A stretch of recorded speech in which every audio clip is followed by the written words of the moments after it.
Welcome to this lecture on fundamentals of genetics. Today, we are going to explore a fascinating exception to the traditional rules of inheritance by looking at antibiotic resistance in the single-celled algae Chlamydomonas. If you have ever wondered whether all our traits come equally from both parents, this topic will completely change your perspective. Let us dive in and discover how some traits follow a completely different path. To start, imagine a family recipe book passed down only through the mother's side of the family, while the father's recipe book is completely thrown away. In standard Mendelian genetics, we usually think of both parents contributing equally to the DNA of their offspring.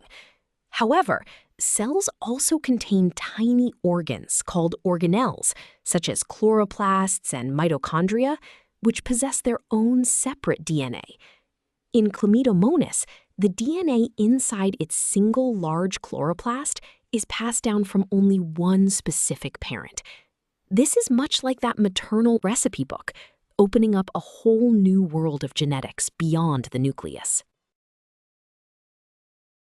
Now that we understand what organelle inheritance is intuitively, let us look at how it works formally in Chlamydomonas. This organism has two mating types, designated as MT+ and MT-, which act very much like biological sexes. When these two types fuse to form a zygote, their nuclear DNA mixes equally, perfectly following standard Mendelian rules.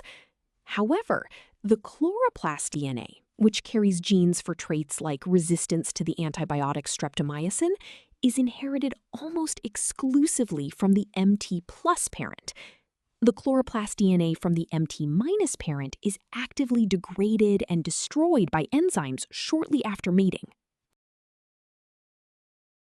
This biological mechanism leads us to a formal mathematical representation of the genetic cross.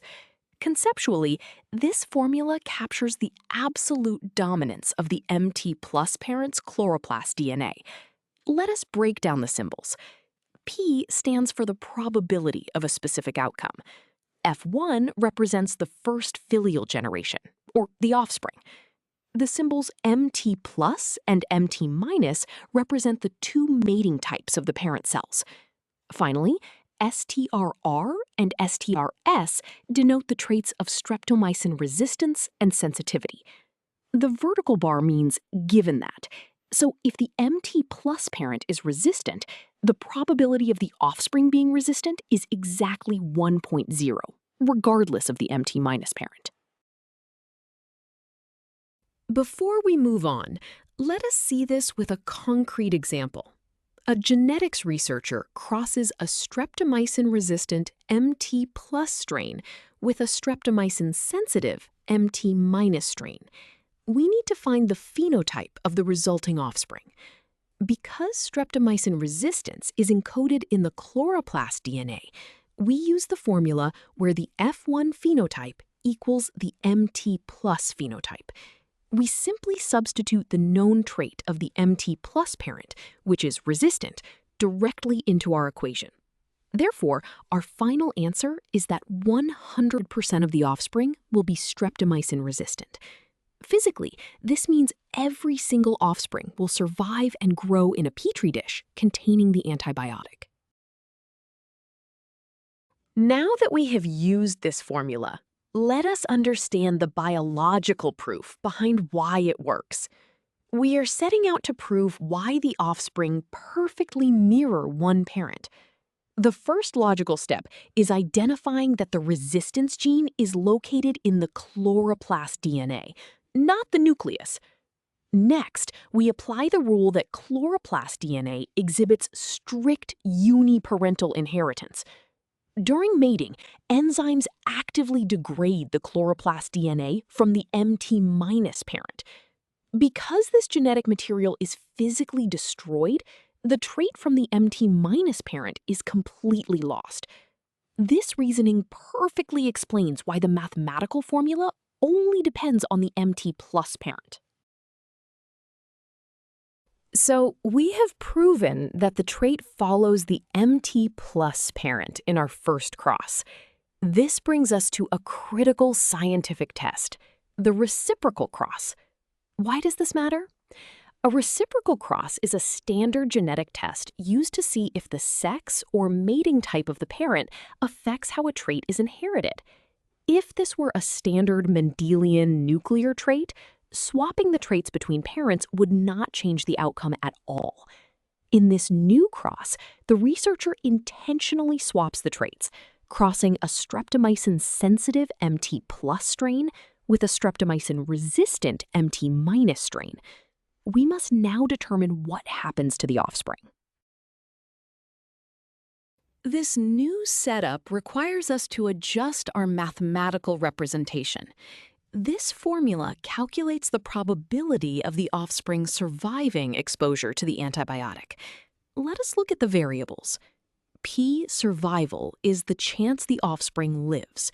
This equals the probability that the F1 generation inherits the STRR allele, given that the MT plus parent is now STRS, or sensitive. Conceptually, this equation formalizes the biological reality that the MT minus parent's resistance is entirely irrelevant. If the MT plus parent's trait changes to sensitive, the probability of the offspring inheriting the resistance allele must change in exact lockstep. Let us solve this reciprocal cross step by step. We're given that the MT plus parent is sensitive and the MT minus parent is resistant. We're asked to find the percentage of offspring that will survive. We choose our uniparental inheritance approach because we suspect this is an organelle trait. We look solely at the MT plus parent, which is sensitive. Because the offspring strictly inherits its chloroplast DNA from this sensitive parent, the probability of inheriting resistance is 0. Therefore, our final answer is that exactly 0% of the offspring will survive. Physically, all offspring will die when exposed to the antibiotic.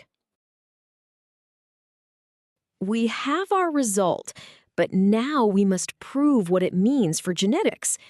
This chunk of the proof establishes that the trait cannot possibly be located in the nucleus. We start by assuming the opposite. What if the trait was a standard Mendelian nuclear trait? Under Mendelian rules, nuclear DNA is inherited equally from both parents. Therefore, a reciprocal cross must yield the exact same outcome as the first cross. However, we just calculated that our actual result dropped from 100% survival to 0% survival. This massive contradiction sets up our final conclusion.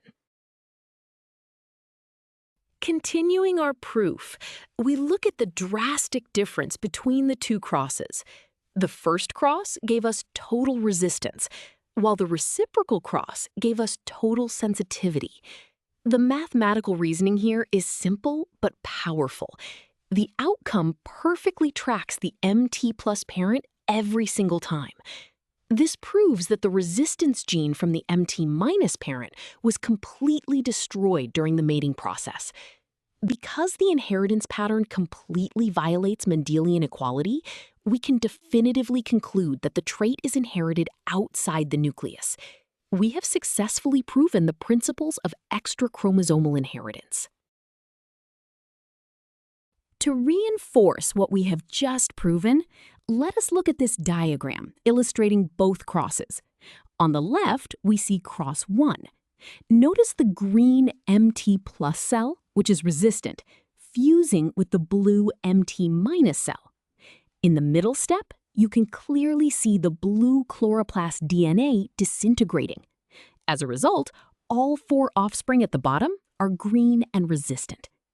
Now look at cross 2 on the right. Here, the MT plus cell is blue and sensitive. When they fuse, it is the green chloroplast DNA from the MT minus parent that disintegrates. Consequently, all offspring are blue and sensitive. This visual perfectly captures the uniparental mechanism.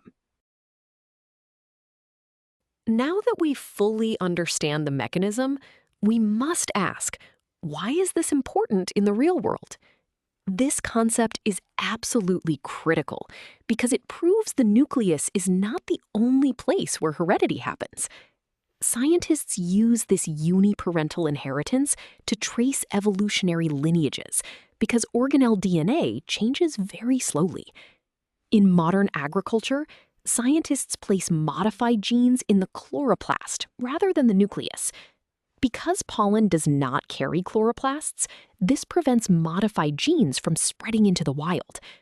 Furthermore, this serves as a foundational model for understanding mitochondrial inheritance in humans, which is responsible for severe metabolic diseases passed exclusively from mothers to their children.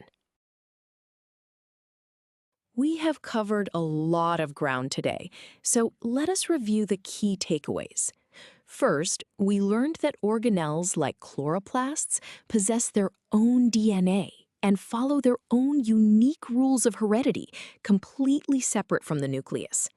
Second, we saw that in Chlamydomonas, traits like antibiotic resistance strictly follow the MT plus parent through a mechanism called uniparental inheritance. Third, we proved that this happens because the chloroplast DNA from the MT minus parent is actively degraded after mating. Finally, mastering this concept gives you the foundation to understand complex maternal inheritance patterns, including mitochondrial diseases in humans. Excellent work today.